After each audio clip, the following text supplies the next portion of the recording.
The shiur is dedicated Le'ilui Nishmas Rachaleya Bas Reb Chaim Tzvi.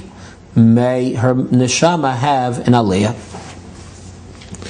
Right to page 94 in the Mitzuda edition of the Kitzur Shulchan Aruch, Simin Yudala, chapter 14, Seif Vav, number 6. What happens if a person comes a little bit late to shul? So, first and foremost, it should be noted that it's always worth coming to time on shul. Coming to shul on time also. What happens if a person comes late to shul with respect to Psukei D'Zimra? So first and foremost, it should be noted that it goes without saying that ideally one should come to shul on time. However, life has its ways, sometimes legitimately, sometimes illegitimately. Whatever the case may be, nobody is perfect, and sometimes it's not even our fault, in which a person comes to shul a little bit later, and one is to the point where one is way, way behind. So it's important to understand as follows. Number one, when we speak of davening b'tzibur with a minyan, so this regard the different aspects of davening with a minyan.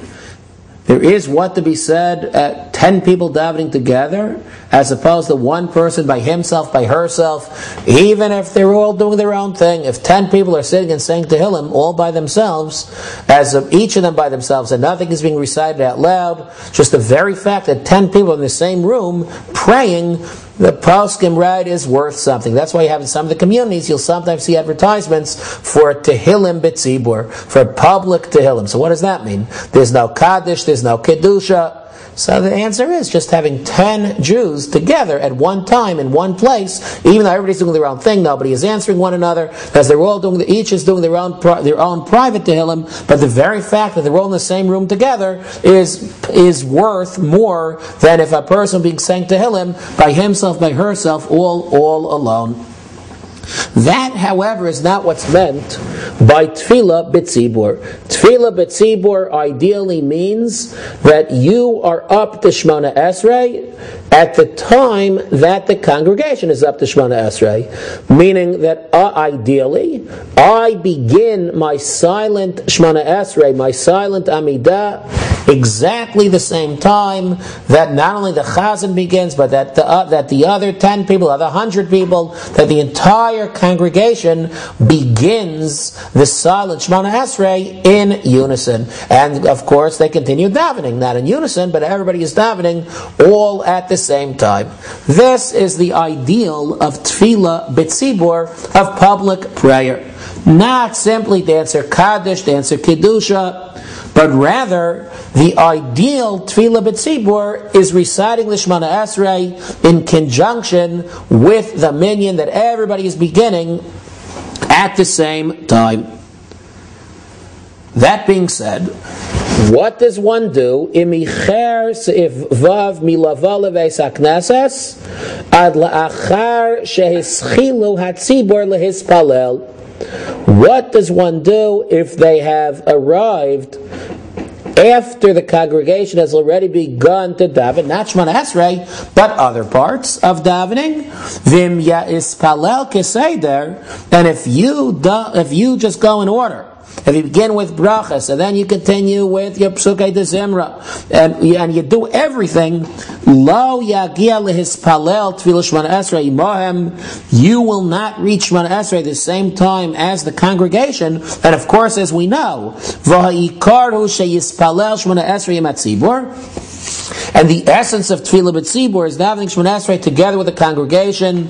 Under these circumstances, if you, by saying everything, by saying all of Psukei D'Zimra, you're going to lose out on tefillah b'tzibur, there, under these circumstances, says the Kitzur, al kain yochol lidaleg kasher yispoer.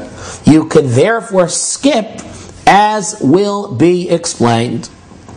Meaning, inasmuch as a couple of shiurim ago we explained that the whole purpose of Psukei D'Zimra is to set up the Shemona Esrei, meaning either, as Tos explains in Maseches Brachos, in order to create an environment of positive joy, of Simcha Shel Mitzvah, or, as the Or Zarua explains in his classic work, praising Hashem before making requests.